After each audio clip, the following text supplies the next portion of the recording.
Do we think Dr. Phil would be nearly as popular if he didn't have a mustache? Absolutely not. I think he'd actually be more popular flipping it. I think he'd be more popular with like a handlebar mustache. Well, so I saw the Glass Onion film on Netflix, and one of the things Rian Johnson said was an idea he had when he did the first film in the series was he wanted the detective played by Daniel Craig to have a completely different accent in every single film with no explanation. Oh my god! And I'm like, that would be so funny, but apparently the producers nixed it because it's like too conceptual and like whatever, the audience wouldn't get it. But I'm thinking, what if Dr. Phil had a different mustache every single season? Or even every single episode, just mixed it up. So, like, you had the handlebar, you had the whatever the fuck his is. What do you call that kind of mustache? The curtain bang? Ugly.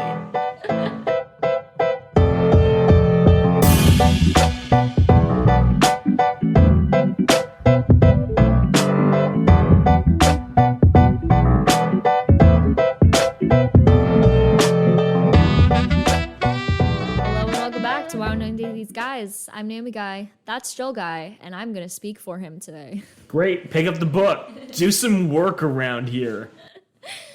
Today, we are back for part 2 of Dr. Phil, Love Smart. And we've discussed Dr. Phil in previous episodes, very, very briefly. Were we too harsh on him? No. Should we be harsher on him? Yes, we definitely should, because imagine, like, remember Steve Harvey's episodes, where all we did was just flame him? Well, it wasn't like... Okay, maybe it was a little bit like that. It was more of like Steve Harvey completely misunderstands the character of women. And Dr. Phil likes bullying mentally unwell teen girls. Joel only wanted to do this series because he didn't want to come off as racist for only attacking Steve Harvey. Yes, that is the only reason. It has nothing to do with the popularity of these people and the number of books they've written. I don't understand why Dr. Phil didn't get a movie based off his book, but Steve Harvey did. No, the movie Get Smart with Steve Carell in like 2008, that was clearly based off of this, not the 1960s TV series. Oh, okay. Yeah, but I'm hoping that Think Like a Man 3 will have a crossover, and maybe like it'll start off like a spin-off universe of all the dating guides. So you have like the negging culture guide universe, you'll have the Dr. Phil universe, you'll have the Men Are From Mars universe. Ooh, that's gonna be like sci-fi and high conceptual. I'm excited for that. I'm thinking a Men Are From Mars movie would be like Yellow Submarine with like really, really horrible animation and like songs that the guy's written. It's just Yellow Submarine, but... We all live in a patriarchy. Yeah. Okay. Yeah. Okay. A patriarchy. A patriarchy. So Naomi, yes. do you want to remind our audience of what we discussed in part 1 of Love Smart? Part 1. Dr. Phil sucks. Yep, Dr. Phil. So we discussed a little bit of his background, why he sucks, why his show sucks, the fact that he doesn't have a license, and then we moved on to the fact that he's a fake feminist, and that... He's a real feminist who doesn't believe lesbians exist or that his audience can, like, tolerate them. He's not an ally. He's not a queer ally, but he is an ally for single moms across America. Is he, though? Well, is it because he as long as they lift weights to improve their bust line, that is. Is that a good enough summary? Well, then he also talked about how you, as a woman, need to think about dating. You need to define your personal brand. You need to like figure out what your negotiables and non-negotiables are, and then you need to make your 80-20 rule list. And he started the first of many, many lists of attributes that he will bring up throughout this book. Before we continue, Naomi, what are we drinking today? We are drinking a McFuddy Distinctly Strong Pepper Elixir. So I should say this. Our parents have done very little to financially support our podcast. That's not a knock on them. That's us hyping ourselves up as not being Nepo babies. But for Christmas, they did buy us a bunch of weird sodas that we could try on the podcast. And so this is one of them. I've actually tried this when I was in Lawrence, Kansas over the holiday. It's pretty good in my mind, but I'm interested in what you think. It's handcrafted, luck-infused, cures tipsiness, and satisfies the daring. Oh, cheers. I am a daring. Oh, God, that tastes so familiar. It's very much like root beer, sarsaparilla inspired. It doesn't really have a pepperiness until you get to the end. It's very subtle. I enjoy it. Honestly, I wonder if you could cut like half the sugar out and make it almost like a recreational beverage, like apple cider vinegar shots or whatever. I wish it was more bubbly. But other than that, it's good. Yeah, it's enjoyable for what it is. It tastes, oh my God, it tastes like those Faygo sodas. Oh, a little bit. The ones that you used to get at like the dollar store Yeah. or whatever. That's what it tastes like. But the like cream soda. good for you. Yeah. Okay. Yeah. So Naomi, Is this good for you? Chapter 2. Oh, sorry, Chapter 3 already. Wow, we were just rolling through this. The character of you. So we've talked about what you don't want in a relationship. Oh my God. It has 82% of your daily intake of sugar. Boy, I guess that's what they mean by daring. Do you dare to get diabetes? Okay, Naomi, focus. Yes. You know what you want in a man, I do. but how are you going to sell yourself in this I'm not. weird, like, semi-prostitution analogy of dating that Dr. Phil has constructed? Yeah. You got to figure out what your personal truth is, Naomi.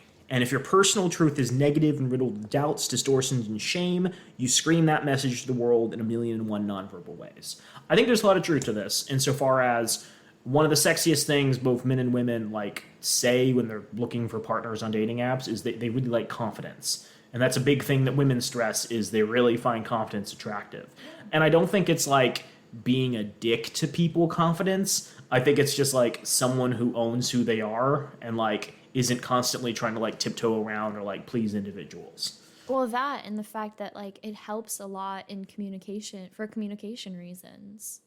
And Yeah, like boundary issues as well. I feel as if you are more confident within yourself, you're not going to take those small indiscretions like, oh, I didn't say good morning to you this morning or something like that a lot easier Maybe. than you would if you were not confident and you were pessimistic in yourself.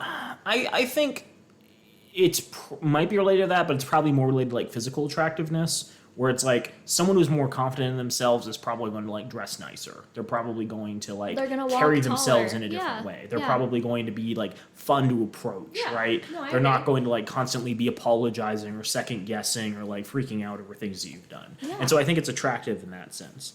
So good on Dr. Phil for saying that, telling women to believe in themselves. And he follows that with, oh, I get it all right. You have a history that maybe you're not proud of. Maybe you slept with enough guys to make up 2 football teams, including the practice squads. So he You're goes... done. You're canceled. If all the things that you have said and done before didn't cancel you, He's just like, well, cancel you may too. be a slut, but even sluts deserve love. Is it because this woman is busty? What he's talking about?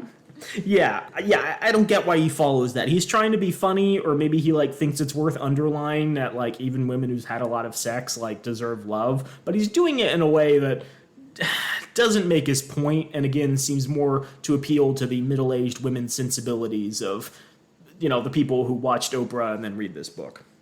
So, now he does point out it's possible you have some deeply entrenched scarring in your life, such as abuse. If these things have happened to you, your suffering is very real and understandable. A damaged self-image, compromised self-worth, and negative self-truth are all to be expected. Do not for 1 second trivialize the experiences by telling yourself that you've got to gut up and get over it. Those experiences can cause you to devalue yourself, and they can lead to decades of believing that you are damaged goods who no one would want for any reason other than sexual gratification. While it is wrong thinking, it is understandable. You would probably need to get professional help to overcome that, and not because you need it, but because you deserve it. Whether you ever form a relationship with someone or not, the most important relationship you ever have is the one with yourself. So get help, if not for the sake of creating a healthy relationship, then for the sake of creating your own peace and joy in this life. This dude, like 180s every page. He's like, you gotta believe in yourself, even if you're like a whore. But abuse is serious, and I want you to know that you're loved and you're worthy of value. It's like the yin yang. It's like one page is one way and the next is the other.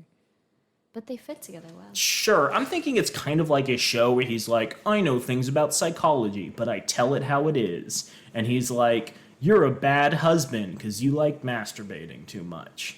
Not, you're a bad husband because women's labor and the fact your wife does all the chores. Do you not remember this from part 1? Oh, I might have cut that out. Yeah, one of the things he was known for on Oprah was like a husband and wife came on. He's like, you got to fix your relationship because you jerk it too much. And everyone was like, Dr. Phil. Yeah. That's disgusting. Yeah, this is daytime TV at its best, Naomi. I just had no idea that there's so many people. You could be watching this, or you could be watching America's Next Top Model. You know, the early aughts. Is that still on? I don't know. But, you know, the early aughts were a great time for network television. Okay. So the question he has is, have you thought through, like, all the different aspects of, like, your personality and your personal truth, and do you have, like, a good self-image? And these, again, I think are decent questions to ask yourself. So some of these are, do I feel I have to disguise myself? Do I believe I lack intelligence? Do I lack confidence? Is there something that's fundamentally wrong with me? Do I live with shame or guilt? Do I think that someone close to me, such as a best friend or sister, is somehow better than I am? Do I feel like a fraud? Do I feel unworthy of love? Am I damaged goods? Do I believe that I'm not going to find happiness? Do I say to myself that I'm not worthy? And do I believe that I'm totally clueless in comparison with my peers? So he says, if you believe a lot of these things, then you need to work through them, right? Like, if this is how you're approaching dating, if this is how you're approaching your life, you're going to lack confidence. And some of these are going to require therapy. Some of them are going to require, like, figuring out your best characteristics and the fact that actually you do have really good qualities to make up for that. I don't know. It's interesting where he's not like, everyone needs therapy, because clearly that's a message that you might get by watching his show. But simultaneously, I think he's sort of undervaluing the fact that therapy could help people who don't feel like they have any skills or anything to offer the world. Again, talking with friends or family would be really, really helpful here, where it's like, hey, I don't feel good about myself in a dating realm. Maybe someone who's close to me can say some nice things about myself to cheer me up. Is that so crazy of a solution? Yes. Okay. So in order to sell yourself on you have to change each one of these statements and these answers and the perceptions that lead you to them into positive, constructive thoughts. So you have to sit down and define the character of you, and you got to write it out. So that if the sentence, I am blank, is in front of you, and you said a teacher, a student, a daughter and sister, a Christian, or a single white female, you got to try again. It's annoying, isn't it? Who are you is a question that leads to another question. What do you mean? Do you want my name, my age, my religion, my gender, my occupation, my role in my family, who I am to my friends, the person I am with my business associates? So many of us despise this question. We don't like writing about ourselves or talking about ourselves. We don't even like thinking about ourselves all that much, and that is a big problem if you're looking to make a love connection. Getting noticed in the single scene is all about getting in touch with your own unique character. You have to be distinctive. You don't want to be any old face in the crowd. You may think all eyes go to the tall, skinny blondes when they come into the room, but don't they all kind of look alike? Be someone distinctive. I'm not saying you should try to appeal to everybody. There's no way you're out there trying to get everyone in your zip code to date you. That's easy, and so is the girl who does that, which is about the nicest thing you can say about her. Oh, I didn't even catch that the first time. He's like, the girl who tries to appeal to everyone, she's easy. She's a whore. Some of you are the Jennifer Aniston type. Sweethearts with a charm and magnetism you can't help loving. Then you've got your Angelina Jolie sexpot types. Both women are highly successful, both are highly attractive, both would appeal to an awful lot of men, even to the same man. But those women are about as different as day and night. Make an impression precisely because they're so distinct. And that's what you have to do, make an impression. Luckily, there are a lot of different ways to do this that don't involve dating Brad Pitt. Ha ha ha. Naomi, do you consider yourself more of a Jennifer Aniston or an Angelina Jolie? All women are one of them. I don't want to answer that question. You don't want to answer that question? I would consider myself more of an Angelina Jolie. Are you a sex pot or nice? I'm not a sex pot. This is how Dr. Phil categorizes. Yeah, that's... He could give like 2 or 3 more examples, but instead he's like, there's women I want to have sex with, and there's women who are friendly. I think it's because Jennifer Aniston has bigger boobs than Angelina Jolie. Oh, God, is it that? Mm-hmm. She worked on her bus line, and I like that. Nice is the key word there. So this all starts by you accepting that you are who you are, but that doesn't mean you shouldn't improve yourself where and when you can. This is not an excuse to be lazy. If you're overweight, jack it up and get the extra pounds off, not only for the sake of your appearance, for your health, energy, self-esteem, and attitude. I'm sorry, have you seen Dr. Phil? Superficial? Maybe, but if you want to win, you're going to have to work at it and take your game to the next level. The difference between winners and losers is that winners do things losers do not want to do. Someone's been watching America's Next Top Model on TV. If your hair and clothes look right out of I Love the 80s, then change them. You don't want people to see you and think, oh yeah, I'm old enough to remember when that was in style. Look around, have some social sensitivity, and clean up your act. Don't tell yourself that it's okay and that it shouldn't matter if it's not okay. It does matter. So he's like, hey, figure out what's wrong with you. And after giving all of this, like, not horrible advice, I think a lot of people are going to have serious difficulty being like, is there something about my behavior or conduct or appearance that people find unattractive? And I feel this leads to relying a lot on ugly stereotypes like, oh my God, I weigh more than 200 pounds. Clearly no one will ever love me. Time to get bulimia. And again, I think the better thing is talk with people around you you respect and trust and be like, hey, I noticed that a lot of, let's say you're a woman seeking men, a lot of men don't like my personal style. Do you think that there's something about my outfits and my like attire that people may or may not find appealing? I should say this, stepping outside of the podcast for a second. I am brother to a great sister, Naomi Rose Guy, co-host of this podcast. And she's done wonders for my personal style by purchasing me clothing and forcing me to throw out articles of clothing in the last couple of years. I have several pieces of clothing, including a lovely pink sweater that I wear on a consistent basis because Naomi was like, Joel, this will look great on you. And everything else you own is frumpy. All I'm saying is that if you meet the right person, they will not care what you wear. I disagree slightly. Okay. Why? I think most people in the dating world are shallow. And I think even if long term they can accept you for who you are, in the short term you want to put your best face forward when interacting with them.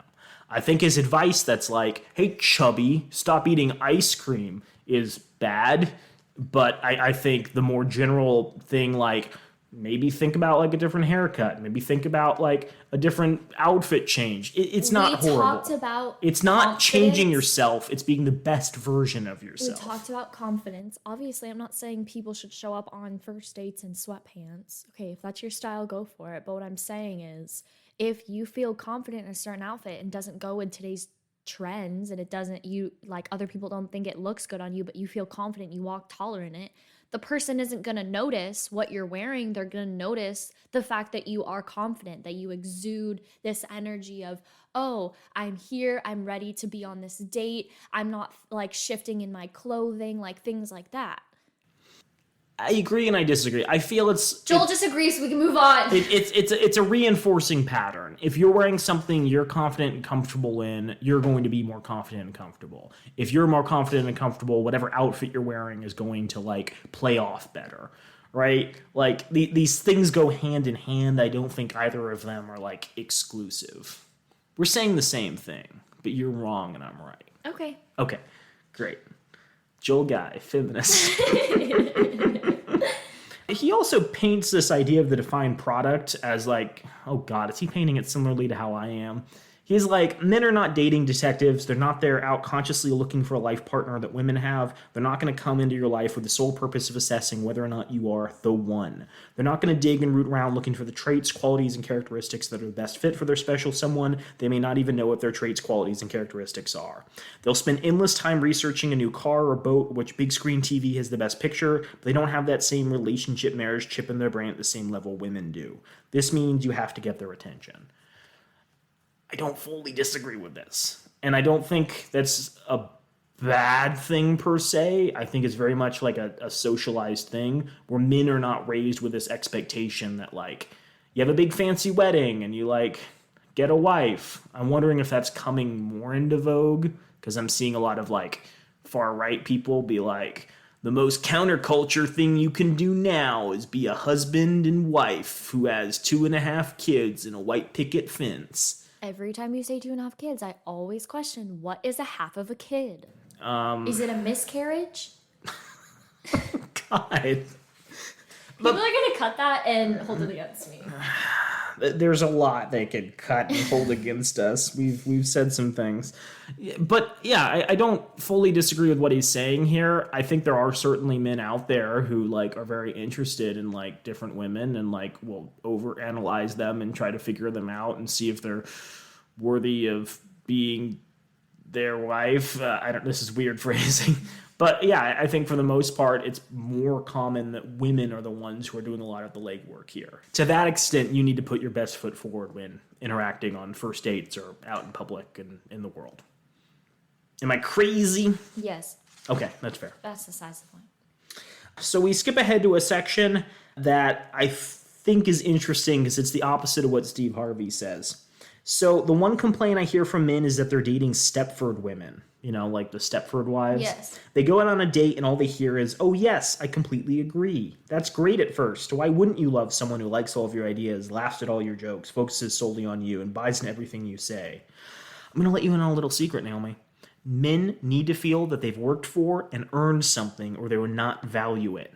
Easy come, easy go. If you give up too easily, you're not going to hold his interest. At first, being agreeable is all well and good, but eventually we want to know your genuine opinion. And if you don't have one, you're snooze city. A guy could pick up a coma patient and get the same thrill he has with you. All men want is a genuine opinion. It doesn't matter if that opinion is different or even shocking, as long as it's real and honest, it doesn't involve human sacrifice. A guy is happy. He's entertained, he's interested, he's curious, he feels like he's getting to know you. He's just explaining delayed gratification, but in a really pervy way. I guess. Like, it feels the opposite of Steve Harvey, because Steve Harvey is like, men only care about providing for people. No, but he's also saying, like, it's the same thing as Steve Harvey, which is, like, don't give up your cookie until, like, 12 dates in or something like that. Oh, it's a 90-day rule. It's 90 day. No, because remember, when he's talking, he's like, men want to profess, protect, and provide, and they don't want to be one of your girlfriends, right? Like, I dislike the fact that you remember this much about Steve Harvey, and you can quote it directly. Because I read it multiple times in preparation for this. I think it's also kind of toxic because then you get these guys who are like, tell me your body count. Tell me your body count. Oh, I won't be mad. Just tell me your body count. Just say it. Just say your body count. 3, 2, 1, body count. Right? Or you have guys who like really want to like whittle down a woman when she just doesn't want to engage with a lot of topics. And I think like for the topic of body count, a lot of women are probably better off and happier not mentioning it. I don't think that conversation will ever go as smoothly as mittens say it will. But then I also feel this is kind of fundamentally untrue because of all the men who are like, progressive women are disgusting. I can't believe they have these crazy beliefs. You know what I'm talking about? Yes. Yeah, so like if men actually genuinely want a different opinion, you'd have all these men who are like on the far right of the political spectrum being very deeply attractive to progressive women and forming long-term relationships with them. And who knows, maybe that's the truth. And the only problem is progressive women just won't date these guys because they find their politics reprehensible. So we talked about the right stuff a couple of months ago, and I'm just wondering like how successful that app has been of like putting people together. And I know obviously it is fairly new, so they don't have like a good way of tracking that, especially since like the way of tracking it is like marriage or like long-term relationships. Mm-hmm. But I really wonder like what their success rate is because apparently men want to be challenged. So after all this advice, Steve, oh God, Phil goes back to... They're the same person. They're the same person. You ever see him in the same room? Phil goes back to his feminist side. No. So he says, well, a lot of women might be sitting here thinking, what if I just don't have any great characteristics? You don't. And he says, let me put it to you this way. What is the best of what you've got? I'm not saying if you had your druthers, you'd pick those traits out of a catalog, but relatively speaking, given only what you have to work with, what are your long suits? Think of it this way. If we were lost in the forest and had to survive, the first thing I would ask is, what do we have? Do we have blankets, a compass, flares, match, food, a tent? Some women are really, really good with a survival instinct using what the good Lord gave you approach. Recently, Robin and I were attending a function at a governor's mansion. Both of us were going to be making a speech in front of a distinguished black tie crowd. When she opened her suitcase, she realized she had brought only one shoe. Then, in her haste to get dressed, she broke one of the spaghetti straps on her gown. So here we are, clock ticking, broken strap on gown and one shoe. Did she panic? No. Next thing I know, she comes out of the room looking like $1,000,000. I have no idea how she did it, but she never missed a beat. You women know how to make the best of what you've got, and you do it every day of your life. Think of every time you've done something like this, whether it was when you fixed that unraveled hem using a glue gun or created an entire lunch and won't look to anyone else to be an empty refrigerator. All that was preparation for what we're talking about right here, right now. All of those experiences were just preparing you for this moment in time. But we had to do those things. We don't have to seek out a partner that we have to fucking fix every single day. So why would we want to stay with someone that we have to glue gun back together? That's an interesting point. I think it's more interesting digging into the fact that Dr. Phil even recognizes this. This seems like someone who, dare I say, respects women to a degree, where he's like, women have a lot of skills based off of how they're raised. I don't know if he's endorsing how women were raised or the expectations put upon them. That's an entirely different thing. But this seems like a very good representation of the idea of women's work and women's labor that's often unrecognized. And he's like, even if you're not someone who has all these qualities, you still have this innate thing that's been part of your upbringing most of the time. I don't want to hear this conspiracy any longer. Look, you can respect women and still be really mean to women like he is on his show. No, I keep hearing this thing where, obviously I don't want to bring up Kanye on our podcast, but, the vast majority of men, like Kanye, only respect women for their roles that they play in their lives. So, Kanye respects women, in big quotes, because he has a daughter, he has a wife, but those are titles that he's given those people in his life. And the only reason why he thinks that he respects other women is because he's like, oh, that's somebody's wife, that's somebody's daughter. So we get to the hotel. Robin, she didn't bring her weights to work on her bus line. So you know what she does? She goes and gets an ice bucket from down the hall. Yeah. And she ties like a little piece of string around the bucket, and she uses that to lift weights while we're waiting for the governor's speech thing. You know that those buckets don't weigh very much, right? Well, she's a weak woman, so. She's a weak woman. Yeah. That's why she forgot her shoe. Okay, we're moving on to chapter 4, Naomi. Basically, he wraps up and is like, you got good traits. Just figure it out. Sit down, do the legwork. Good butts in a can of life. Chapter 4 is Single. There are no such accidents. Wendy Liebman, he quotes here, I've been on so many blind dates, I should get a free dog. Get it? Yeah, I get it. Again, he's just using these random quotes. I don't think they're nearly as funny or as impactful or helpful as he thinks they are.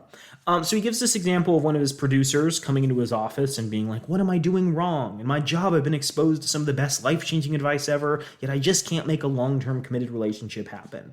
So he's like, how much time are you spending on finding a new relationship each week? And she's like, I don't know, 3 or 4 hours. And he says, that's barely enough time to go out on a Saturday night. The time you allot to find a life partner needs to reflect the high priority you place on accomplishing the goal. I think that's true. If you think of dating as once a week spending an hour swiping on Tinder, you're probably not going to be as successful as someone who's doing it on a daily basis and actively messaging people. Yeah. It's very much, but it's not, you miss 100% of the shots you don't take. It's the whole idea that you make luck by putting yourself in more situations. You're not going to find a partner unless you're creating a lot of situations where you can find a partner. So the more time you're spending on dating apps, the greater the likelihood you'll make that match. Now, if you're spending a lot of time and not getting any returns, maybe it's time to go back and reevaluate, what you're doing and your strategy. But, yeah, I don't think it's horrible advice to say if you deeply care about a relationship, invest lots of time into it. Can I ask you a question? I spend 5 minutes a week on my relationship. Would you ever call Lauren shorty or shoddy? So when we were in Kansas, Lauren was sitting on the floor in the living room wrapping presents, and me and her mother and her brother left to go buy some food for a holiday dinner. Yeah. And Lauren looks at us as we walk out the door and says, "Bye, King." And we all walk out and get in the car. And her brother is like, does she normally call you King? And I'm like, no, it was really weird. That's never happened before. And Mother's like, yeah, that seemed really, really strange. So we're all like making fun of her in the car ride when we get back. And I mentioned this to her and I got back. It's like, why did you call me King? She's like, I didn't call you King. And I'm like, yeah, you did. We all heard it. She said, I said, bye, team. And it's like, no, you did not. But what that led me to conclude is that I don't like nicknames, and nicknames really confuse me.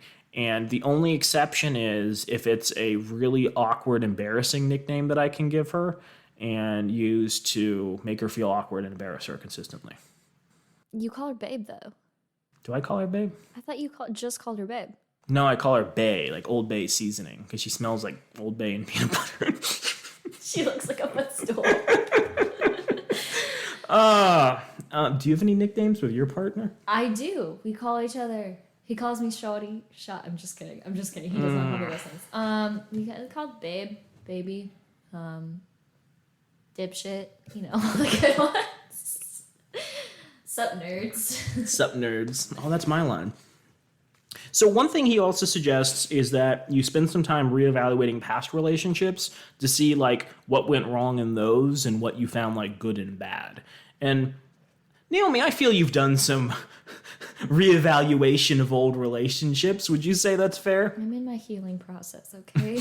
But yes, would you say yes? Yeah. Would you say you've selected a partner who doesn't have some of the same issues you might have had in the last relationship? Oh yeah, for sure. And I feel like at the same time with that, I have selected a partner that I have successfully done a lot of healing with, in the sense that like both of us were a little bit more broken down than the normal single person. And we kind of fell into the relationship in the sense that we were just like, we want to continue to spend time together. And it's hard to just say we're just friends, because like, if you just go to a baseball game, someone's gonna be like, oh, is this your girlfriend? No, she my shawty. She my shawty. But I feel like I've selected a partner that both of us have done a lot of reflection and a lot of healing on our past relationships, and we have done it the exact opposite that both of us have done in past relationships, in the sense that like if something happens, we do the exact opposite reaction that we did before. Yeah, fair enough.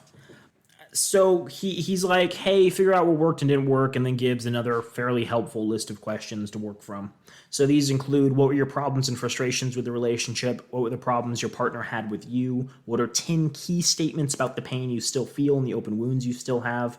For each of these statements you wrote down, ask yourself, what was my role in this? You teach people how to treat you. Did you teach your partner how to treat you badly? What part of your last relationship did you want to leave in the past forever? And then what do you have to change to get over your last relationship, and how do you need to heal?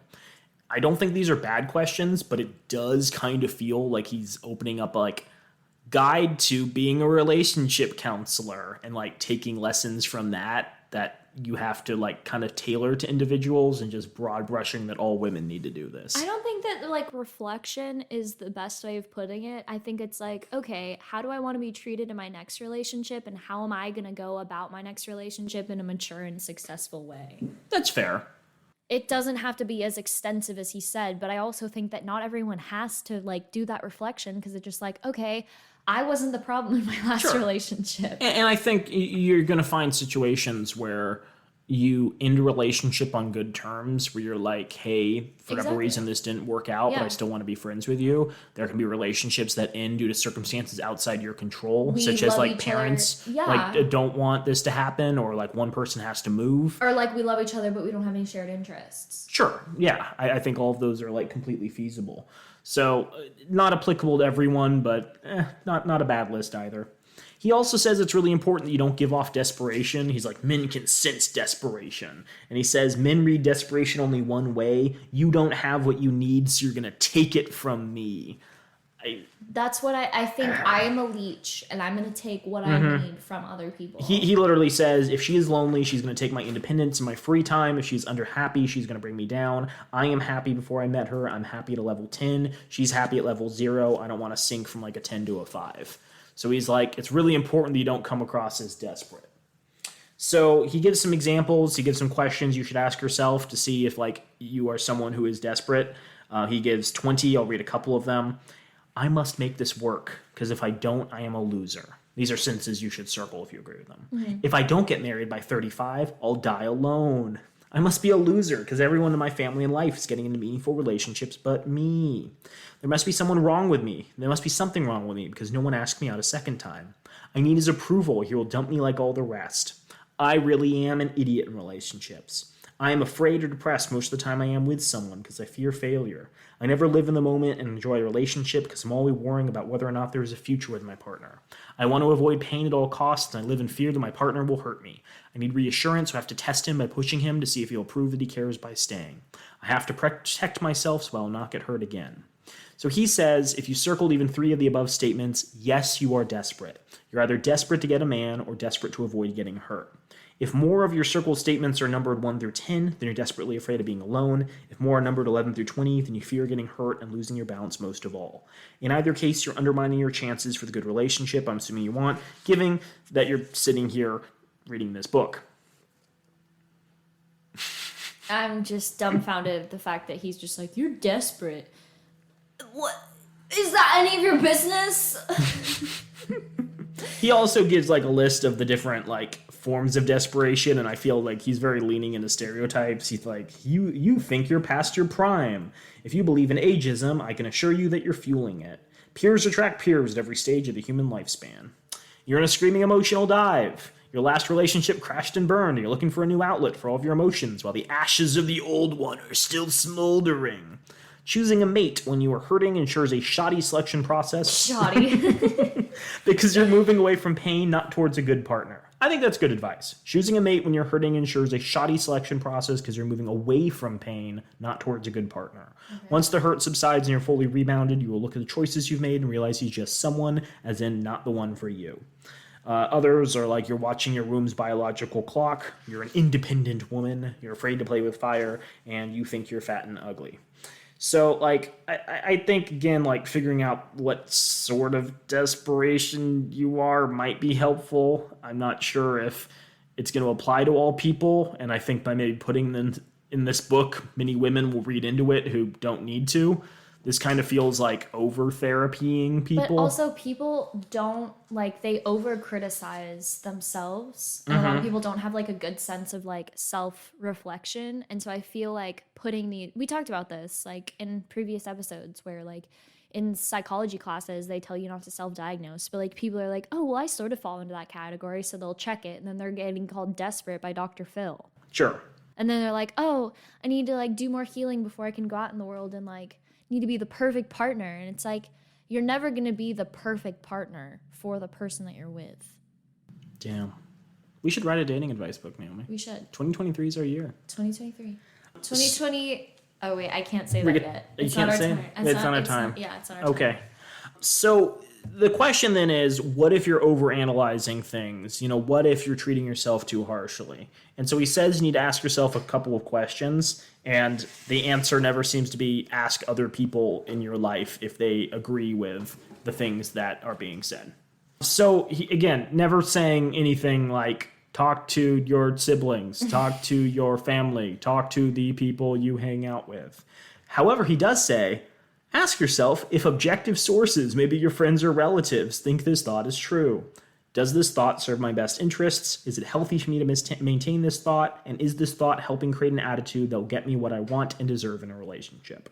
And he says, if you can't answer in the affirmative to all the above questions, drop that thought right then and there. It's amazing how mean some women can be to themselves. So he says you have to consider like the difference between someone who's thinking destructively versus someone who's thinking realistically.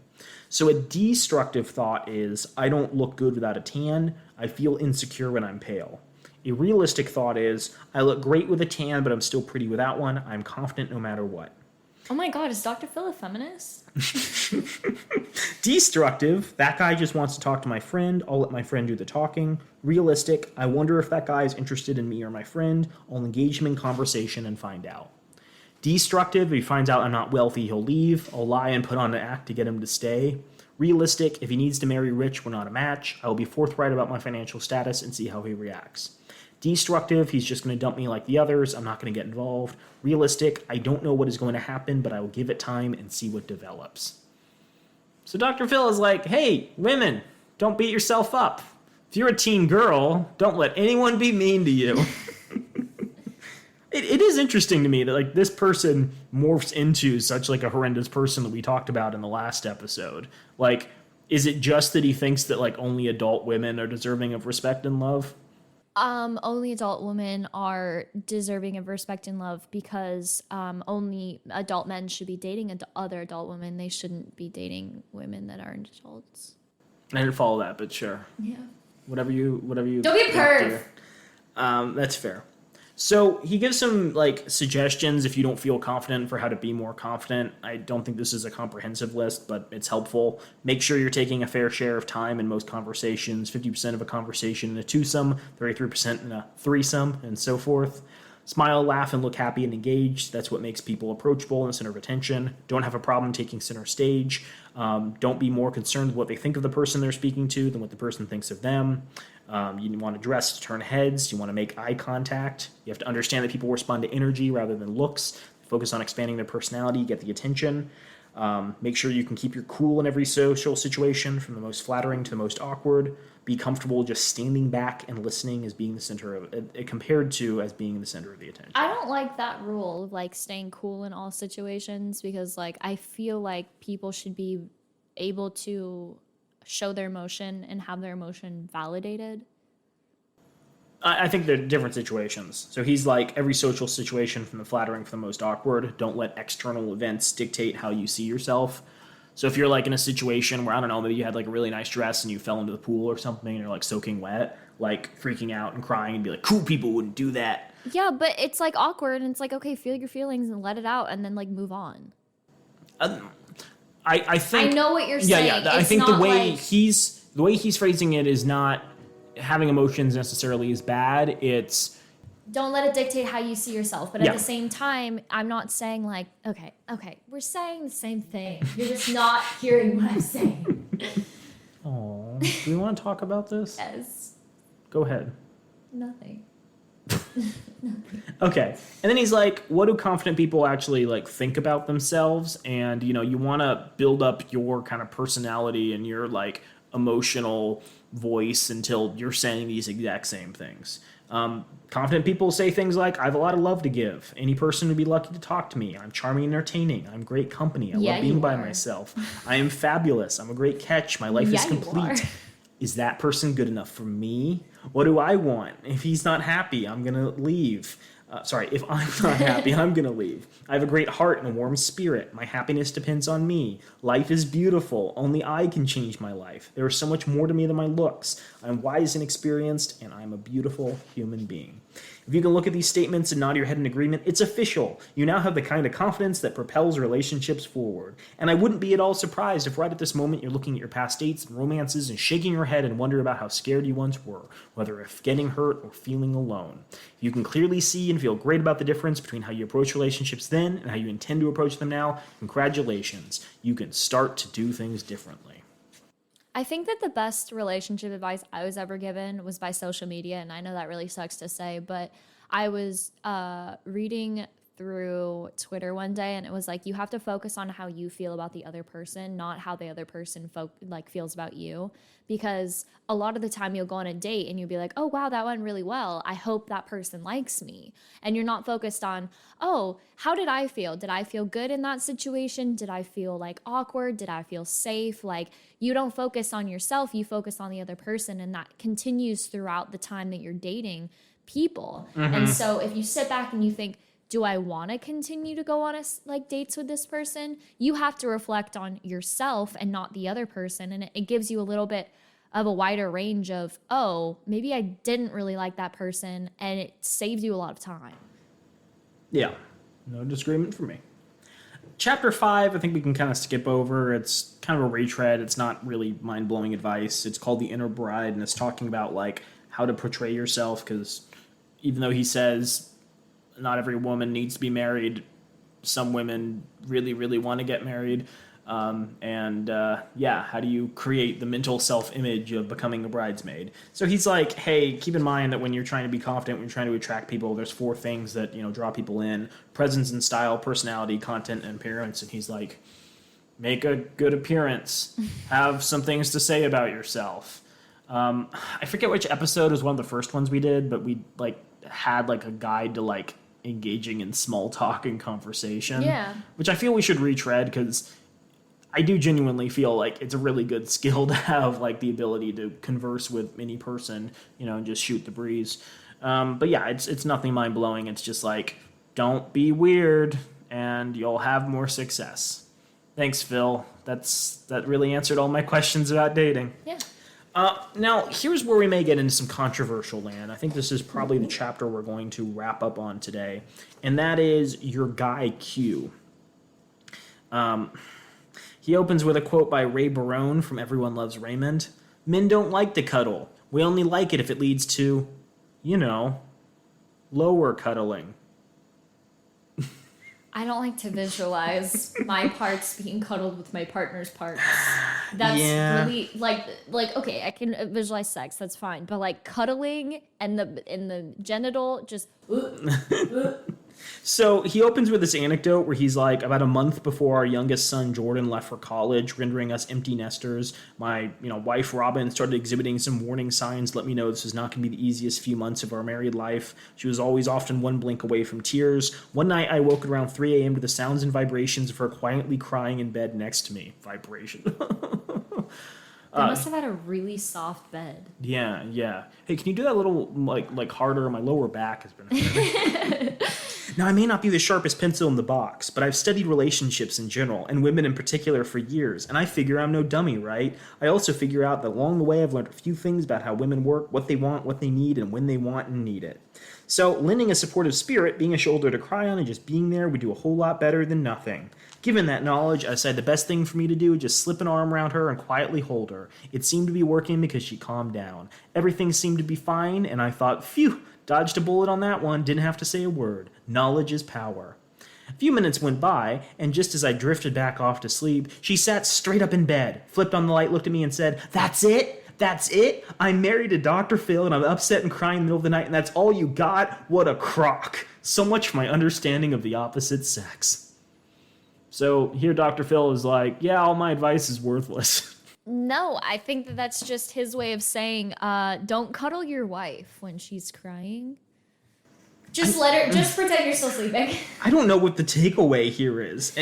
What he's Why trying would to he tell that intro? He's trying to segue this into even if you think your partner has a good grasp on your emotions, you still may need to give them a push. And even me, the smartest man in the world, Dr. Phil, makes mistakes sometimes. This is why he doesn't have a movie. This would be a fun thing to film, though, where it's this hapless, sexy psychiatrist is in bed with his wife, and she's like, "You suck, you're horrible." And he's like, "Do." This would actually be a good sitcom.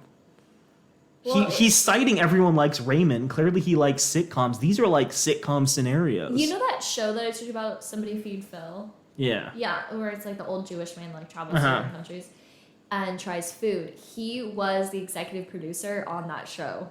Oh, yeah. Interesting. Yeah. Well, I just think you should have Frasier, but he's played by Ray Romano. We have a family member that looks like Frasier. We do have a family member that looks like Frasier. It's me. It's a bald cap I'm wearing right now. So he's like, you need to know a bit more about men if you're gonna get into a relationship with them. And again, it's well, if you know so much about men, why don't you write a dating advice book for men? But I don't know. This is the direction he takes it. So he says, you cannot use your experience base, your feminine reasoning, or your powers of deduction to understand how men are wired up and why they do the things they do. By the way, it doesn't work in the other direction either. Men cannot apply their linear logic to understanding the emotional intricacies and intuition of the female. They invariably evaluate and judge female behavior trying to use a male yardstick. That doesn't even almost work. If you need any proof of the difference, just check out some conversations. I heard a comedian capture it well. Check out the way women interact with other women. He's doing a Steve Harvey. I love your new haircut, says Karen. It's the cutest thing I've ever seen. Diane, do you really think so? I wasn't sure when I first saw it. You don't think it's too short? Karen, oh no, it's absolutely perfect for you. I would love to get my hair to look like that, but my face is too fat, so I'm stuck with this bird's nest. Diane, are you serious? You're a stick figure and your hair is amazing. Karen, are you kidding me? If I'm a stick, then you must be invisible, and I give my right eye to be half as pretty. But thanks, I'm so glad you liked this haircut. Now here's how two guys would play out this conversation. John, haircut? Jeff, yep. That's the conversation that we had earlier. Now this is interesting. It did remind me a lot of that like Steve Harvey passage where he's like the lady was yelling at her partner because some shoddy at work bought the same dress that she had. Yeah. But he's like, here's a key difference between men and women. Women use an average of 7,000 words per day. Men use 2,000. And I'm like, oh, that's actually kind of interesting. You gonna cite that? Nope, no citation. And I'm like, wait, so you throw that thing in that seems like potentially be based on research. I couldn't find anything about this online. I learned about this recently. Apparently, women have a different way of storytelling than men do. So women have this thing called, that they have the storytelling effect called the meadow effect, or meadow storytelling, which is like they describe everything that's going on in the meadow. They describe the bunnies jumping through the grass. They describe how the wind is whistling through the leaflets of the grass, whatever. And the sky is blue and the sun is shining and the weather is just right. But men are like, oh, I was walking through a meadow today. That explains it. Sure. I don't think I've ever heard a man use the word meadow. Well, look, I'm not saying this anecdote's untrue. I just think it's weird that, like, this is the one time he cites something in the book that might have, like, actual research backing it up. And he's like, no, that would require work. Yeah, that's Dr. Phil for you. It's a lot like, there's a writer. Are you familiar with Howard Zinn? Yeah. You are? No. Okay. Howard Zinn wrote People's History of the United States and a couple of other things. But he was like, hey, let's write out history from, like, the perspective of... poor people, maligned people, prisoners. Let's talk about like U.S. history through the perspective of what if it was like the wealthy and powerful's influence that caused like all the major historical events. It's an interesting book, but Zen does this thing where he's really, really bad with citations. And this is something that historians hate him for. Like even like super progressive historians are like, dude, you have nothing backing this up. And even when he does, like, he doesn't bother, like, mentioning where he got it. Like, some of his books, some of his work have, like, bibliographies and others do not at all. And it's really frustrating because he'll make conclusions based off of, like, very small amounts of evidence, which seem like they might be true, but the evidence just doesn't support the claim that he's making. And the same way here, I'm like, Dr. Phil, you have all these amazing researchers working for you. You have a TV show. You clearly have some knowledge because you have a PhD of like psychiatry and psychology. You're telling me you can't cite a single research paper? I don't know. It seems like this was a very slapdash job, or maybe he even got like just a ghostwriter. This is why he funds those youth camps. Oh my God, the youth write the books for him. Yeah, he's like, I don't have a license anymore, and I'm too lazy to get my license back to help heal these people. So I'm just gonna send them to this awful camp where they get horribly abused. Yeah. So he's like, look, men and women, they talk differently, they think differently, men tend to forget things and details more than women do. That's normal, that's not like a problem. I do think he's maybe like leaning a little more into the whole like DNA is destiny thing that we've talked about before, and like Men Are From Mars, where it's like, well, men and women are completely different. And that feels very religious. And I thought that even before he got to page 117, where he says, I could have saved myself years of frustration if I had only understood that my wife Robin was only doing what God had designed her to do. And I'm like, dude, this entire book has been pretty secular, and all of a sudden you're like, well, God made Adam and Eve, and they didn't have belly buttons, and that's just science. Could you imagine having a belly button, not having a belly button, not having a belly button piercing? What did you say? I'm so lost. So he does provide some caveats, but I don't know, like, either having this many caveats makes his entire argument worthless because he's like, some people do this, and some people do this, and some people do this, and some people do this, and some people are different like that. or it's good because it provides more context to what he's saying and doesn't generalize. I do lean towards like it being useless because a lot of this advice seems to be he's like throwing 50 darts at the dartboard and he's like, look, I got a bullseye. Some of it may be helpful for people, but a lot of it seems like he's just talking out of his butt. The caveat is men are not all the same. Some are more emotional than others. Some are more sensitive than others. And some are just more in touch with their feminine side than others. What I'm about to tell you is true more often than not because there are some common trends and some commonly held positions, values, and beliefs. All of us can come up with exceptions to everything I'm able to say. But if you embrace this knowledge as generally true, you will do very well in understanding what makes guys guys. So, Naomi, I have a couple questions for you. Shoot. And then I think that is going to Wrap up our episode? Of part 2 of Dr. Phil. Part 2 of Dr. Phil. So he has a couple of questions for you to see if women can separate facts from fiction. Okay. So the first one is all men think about is sex. Fact or fiction? Fact. Okay. Men habitually run from or avoid commitment and are all wannabe players. Fact or fiction? Fiction. Men grow up to be just like their fathers. Fiction. Men compare every woman to their mother. Fiction. Men are insensitive, inconsiderate jerks. Fact. Keep going. Men need to feel like the leader in relationships. Fiction. Men think it's weak to acknowledge needs. Fiction. Men only want what they can't have. Fact. Men are intimidated by strong women. Fiction. Men are selfish. Okay, so I'll say this.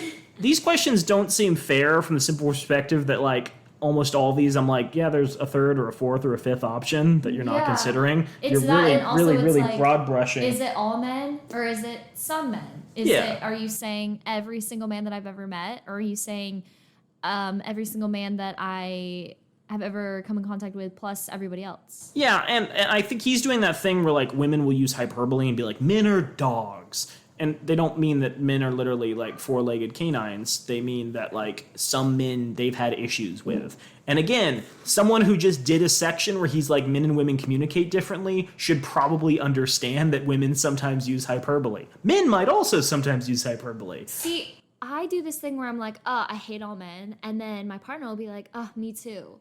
And it's just like, we're not saying all men. Right. We're saying everyone that we've dealt with before we've met the perfect person for us. But yeah, he's just creating this false dichotomy.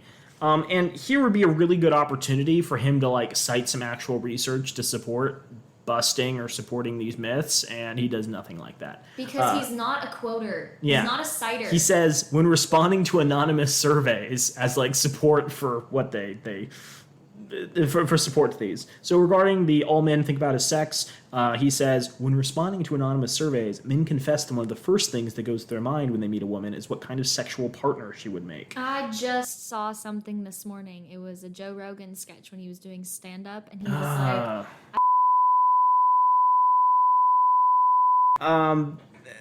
I should mention, if I cut that out of the episode, listeners, what Naomi said was so reprehensible, so gross, I felt I had to preserve your integrity and modesty and chastity by cutting it out. I think you should just blank every other word in that. Just, like, censor every other word. Second question. Men habitually run from or avoid commitment and are all wannabe players. Well, like women, men also crave acceptance, validation, companionship, and family, and just want to feel sexy, desirable, and interesting. Oh, really helpful. To the point, men grew up just like their fathers. He says if you want to understand a guy, take a close look at his father. And again, no research that supports this, but he's like, men do frequently grow up with values and beliefs that reflect the father figure in their life. However, there are exceptions. Because all children are mirrors, but it doesn't mean that those mirrors are going to be like that their entire lives. What about mothers? No, but what I'm saying is... any other figure? When you're acting around a child that you're raising, you have to act in a careful way because all children are mirrors. They'll say things that you say. They'll act in ways that you act. But he's not saying that. He's saying if you want to understand the guy, not like a baby's going to say things the dad says. You're not listening.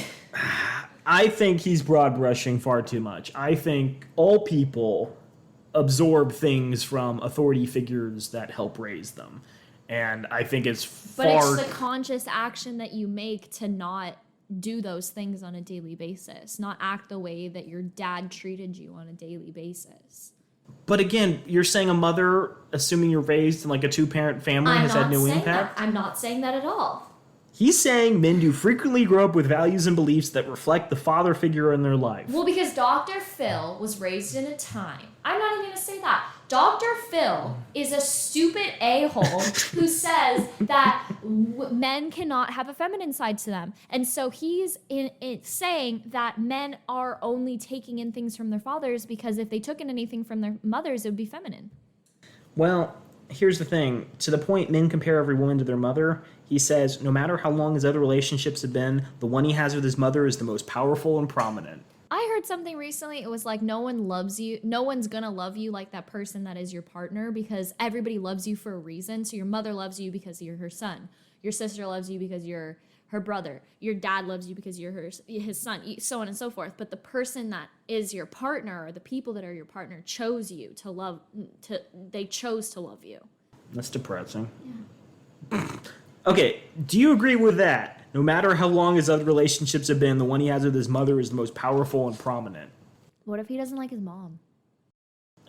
He says if he resents his mother for abusing or leaving his father, he may be paying for the sins of the woman who came before you. Cool, he should heal. Not my problem. Do you agree that every single man is defined by... No, I wouldn't say that. Now, again, he's like, okay, there will be exceptions. Dads? But he's like, don't be oblivious of these dynamics. You will have a heck of a time trying to redefine your relationship. What if he was raised by two gay dads? They don't exist, Naomi. Oh, you're right. Oprah wouldn't He's not allow an ally. it. Yeah. Men are insensitive, inconsiderate jerks. He says, men are wired differently, hormonally and neurologically, and have been socialized differently from birth. Men have been designed and socially trained to be less sensitive and emotional because they're expected to do jobs that necessitated less emotional reactivity. And that doesn't make them any better or worse than women. It just makes them different. So maybe the truth is that men are insensitive, but only if you're comparing them to the way you all carry around with your girlfriends, mothers, and sisters. When men are in the locker room, they're calling each other butthead and scumbag, and those are terms of endearment. Meanwhile, women are hugging each other, listening intently, and comfortably supporting each other with sensitivity. Bottom line is fiction. Men don't care any less, they just respond less and express less. I tend to agree with that. He also has this aside in the middle of here where he's like, I'm adapting from the greatest joke book ever told by Mel Green. A couple of ways men differ from a woman. And this is... God, I nearly called him Steve Harvey again. This is how Phil wants to present some humor to his audience. You have to admit that sometimes the differences in how we see each other are pretty funny. Here's a couple of differences, Naomi. Men's phone conversations, they last about 15 seconds. When watching TV, he doesn't have to stop on every show that has someone crying. What? To men, chocolate is just another snack. For men, 3 pairs of shoes are more than enough. For men, he can watch a game with his buddy for hours, not say 10 words, and part without hurt feelings. He can drop by to see a friend without calling ahead or bringing a little gift with a bow. And he never hears a buddy saying, do you notice anything different? Great work. Incredible. My sides have been split. I need to go to the doctor, Naomi. Yeah, this seems... Extremely generalizing. It seems extremely generalizing. There's also, like, I would argue a hint of sexism to this, where even if he's like, men express themselves differently, the implication here seems to be, women, you're silly for doing those things. Joel already went over the feminine note. You need to come up with something more original. More original? Well... Dig in deeper. Dr. Phil respects women but thinks they're dumb. That's my takeaway. Thank you. To the myth, men need to feel like the leader in relationships. He says women seem to fare pretty well and they manage their relationships with men in a way that allows the man to think the decisions such as whether to make a commitment or not are totally his idea. Dishonest or just good management? Manipulative? Maybe. Effective? Most assuredly. It's a fact, Naomi. Men like to feel that at least have some control of the course and progress of their relationships. This feels very Steve Harvey. Yeah. He's like, women, let men choose where to go to dinner tonight. They want Burger King or Chicky Tenders. Chicky tenders. But you have to allow them to make that choice. Yeah. Men think it's weak to acknowledge needs. He says the truth is that men do have needs. Fact. Great. Awesome. Thanks, really helpful. To men only want what they can't have. He says it's a fact, sort of, like men do have roving eyes. That doesn't mean they're all infidels who will betray... Infidels? Infidels. I guess infidel is the word. Yeah, it is. We definitely had that problem a while back. Who will betray their wives or girlfriends the next time some good-looking or interesting woman crosses their path, but it does mean that many men think about and fantasize about the other side of the fence, if only in passing. Another way this factor expresses relationships is that men will express much more interest in a woman who they cannot take for granted. So he's like, if you set boundaries and like very clear problems and like things in relationships, men are less likely to break them. If you don't have good boundaries, men will tend to stray. I had to double check that Dr. Phil wasn't making up the word infidels. Sorry. Yeah. To the myth, men are intimidated by strong women. Fact. Men need to clearly perceive why they're needed. That's very Steve Harvey. So he says if he looks at you and sees you have a solid job, financial security, interesting hobbies, and a great social life, he wonders what he has to offer you. When he can't come up with a good enough answer, the intimidation factor sets in. He fears that you won't want him. He doesn't have Men anything want to feel needed, especially for their ability to fix things. He doesn't have anything to offer me. I really, again, this would be a great like sketch, like rom-com where like there's a guy who's like, I'm gonna fix everything, and like always breaks stuff, and like his wife has a job as like someone like in a wood shop, and he's like, I'm gonna fix the cabinet. She's like, I did that at work today, I can do it here. And he's like, no, let me fix it, and ends up super busted, and she has to fix everything. Comedy, Naomi. Thank you. And then the final thing that we will discuss today is the myth or the fact or fiction, men are selfish. It's a fact, Naomi. Men can be sort of selfish. Everyone is selfish. But so are women, and both can change. Yes. And so here's where we're going to wrap up today. I think we're going to have to do a third part on this. It's not going to, take too much of our lives. But It will. I'm still, I guess, a little bit up in the air where the advice he seems to give that seems helpful is so generalized as to be useless. And I think the reason Steve Harvey is able to release this book that's like totally not helpful and horribly sexist is because provocative things are what like people are looking for in relationship culture. Everyone wants to believe that like there's some secret to cracking so that they can, get the best possible partner. And someone who's like, no, you actually have to do hard work and you have to think about yourself and you have to like put time and energy into this isn't going to get as much attention as someone who's like, be a huge misogynist. Women love that. I have nothing left to say. What I'm saying, Naomi, is when we write our book on dating, yes, our book needs to be incredibly provocative. Okay. Have sex with them on the first date. Teach him where the clit is on the first date. Like I don't even know how to come up with a topic that's not like horribly misogynistic on the whole huge face of it. Maybe that's the point. It's maybe you like, just have to go so far feminist that it is provocative. So far feminist that it is provocative. Abortions for all. We'll figure this out. Yeah. Listeners, thank you for listening to us again this week. For this episode, we discussed more, God, I keep calling him Steve Harvey, more Dr. Phil and his incredible advice, which is like, awful. Think about your past relationships. Think about how men treat you. We didn't even talk about the fact that the back of the book is just him standing backwards and just half of his bald head. I think that's what we're going to wrap up on. Naomi. We hope you have a great week.